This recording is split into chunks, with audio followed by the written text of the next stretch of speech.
Ah, my data's already out there. Who cares? Ah, it's another breach. Who cares? Should they care, or should you say, ah, whatever, it's out there? And are there actual steps you could do, knowing, with breach, what's public, all that kind of stuff? Absolutely. I kind of think it's twofold, right? On one spot, yeah, it's out there. So you kind of just have to accept that. But on the other side of that is accepting that it's out there means that you have to fortify your security, right? Assume that they know your password. And so there is, the techniques like multi-factor authentication, not reusing passwords, changing passwords frequently, make sure you're using security products like Omniwatch.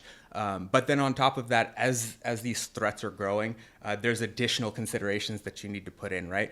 You should be validating phone numbers, using stuff like iMessage or WhatsApp contact verification to make sure that somebody's not spoofing a phone number, right? These things are starting to get really, really advanced. I've even heard of couples using code words with each other so that they can make sure that they're talking to each other and not a bot.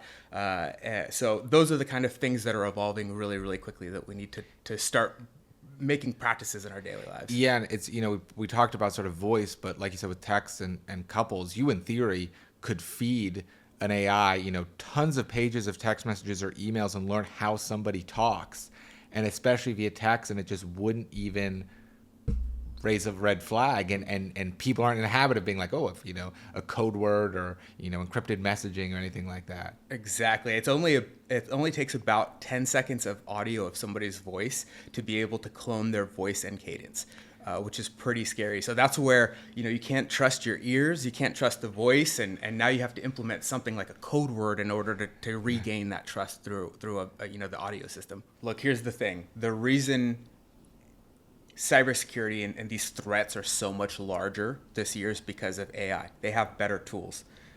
The only defense is better tools on our side too.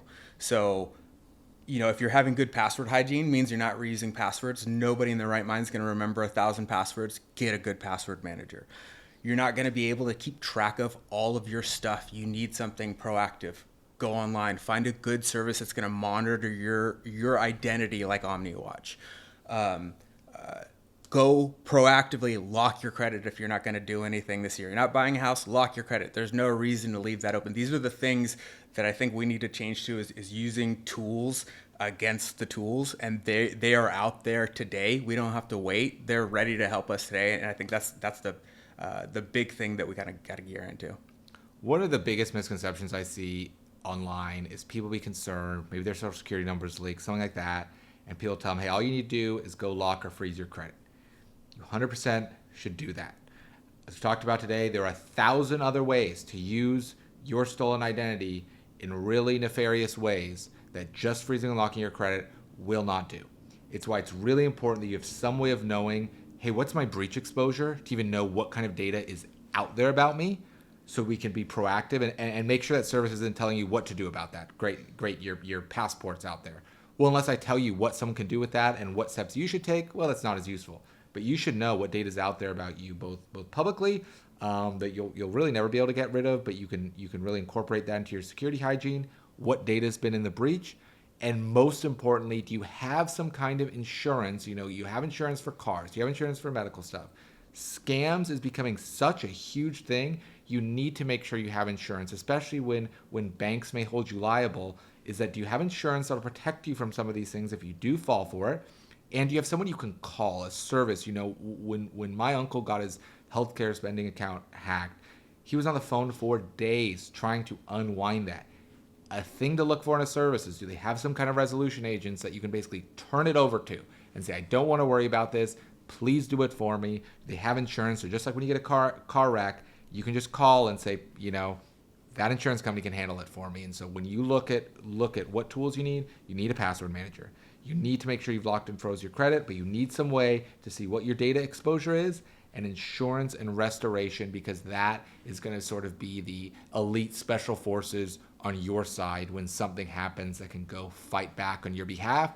Whereas if your bank, your credit card, they're on their side. They're not necessarily on your side. Make sure you have a software that's on your side. I think too, when we're talking about the acceleration of this, the bank's fraud department is only so big and, doesn't really return a lot for them. Get a fraud department on your side, right? You need your own fraud department. Yep. That's a great point, because the first area companies cut, you ever tough economy something, cybersecurity and fraud. Because what is that? Well, I know something bad might happen, but and a great fact that everyone should know is, do companies have to tell you the second that your data is breached? They don't. There's going to be a long investigation and things like that. So by the time you get an email from the company or the letter saying this was breached, someone's already taken that data. It might have already been used. Your information is already out there. Yeah.